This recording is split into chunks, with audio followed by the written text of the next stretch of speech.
TVB Plus 嘅獨家瞓過界指南啊，謝西嘉再加蔡景恒同埋馮浩陽主持嘅，今晚31號咧就會播最後嗰集噶啦。大家有冇睇呢一個節目啊？我自己幾中意呢一個組合嘅，即係加一個比較有啲資歷嘅旅遊達人啦，再加兩個僆仔咧撞埋一齊嘅時候就好好睇。咁變咗中間有一兩集咧就冇咗謝西嘉，感覺上咧硬係爭啲嘢嘅。好在臨尾都加翻佢喺度。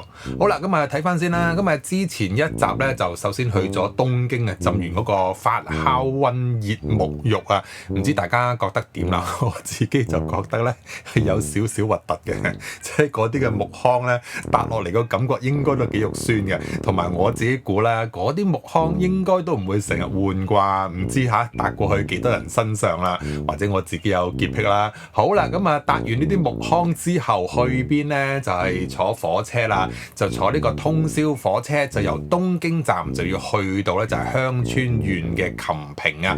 點解會去琴平咧？有解釋過嘅，因為平日就好少會開嗰個站嘅，嗰日咧就開嗰個站，所以佢哋就話要去一去琴平啦。咁啊，今次嚟講咧，亦都係最後一段嘅行程嚟㗎啦。今晚31號啦，咁啊成班人咧齊咧話要坐咧差唔多9個鐘頭嘅車程啊，去到中途站高松咁就會落車停一停啦。30分鐘啦，之後咧就再開去呢個終點站啦，就係琴平。咁啊，謝西嘉啦同阿恒仔咧就善用佢哋嘅半小時嘅時間啦，咁啊齊咧為成個工作團隊咧就買早餐。咁啊再過咧大約係40分鐘車程到啦，咁啊終於都去到目的地。咁啊一落車嘅時候咧，大家幫手搬行李啦。阿洋洋咧就發揮佢咧話呢一個健身達人啊，一啲苦力擔當啊。佢首先就幫阿謝西嘉搬行李啦，咁啊然之後再幫工作人員咧去抬啲器材嘅。咁啊洋洋就問其中一位嘅工作人員咧就話：都唔係好重啫，有冇20kg啊？點知咧原來嗰件嘢咧有成30kg嘅，佢就好得戚就話咧，即係你知我咩料啦。好啦，3個人去到琴平大街嘅時候，有啲咩玩呢？今次嚟講有2大目的嘅。首先就要去到一間咧，成100年歷史嘅學校啊，學整烏冬啊。謝西嘉就話咧，即係佢哋成日都話咧，即係要食烏冬啦，讚岐烏冬啊。香川咧就係發源地之一啦。咁啊經過一輪啊，又搓啊又踩啦，咁啊終於咧都品嚐到自己一手一腳製造出嚟嘅烏冬啦。睇啲畫面咧，即係之前嗰啲嘅宣傳片咧，好似踏落地揾腳踩。我其實之前做旅遊書嘅時候都見過類似嘅畫面嘅，唔知大家覺得點樣啦？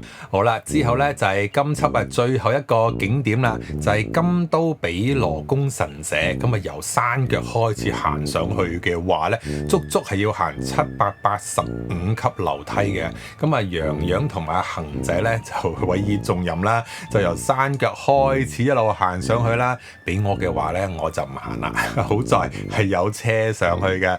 謝西嘉就搭車上去山頂，咁啊幾經辛苦咧，大家終於都會合啦。上到神社當然就要許願啦，洋洋就喺許願嘅繪馬上面咧寫咗成為一個更好的人，獨家3來了吧。至於恒仔咧就寫係身體健康，獨家2收視高企，即係一個展望將來啦，一個咧就放眼現在啊。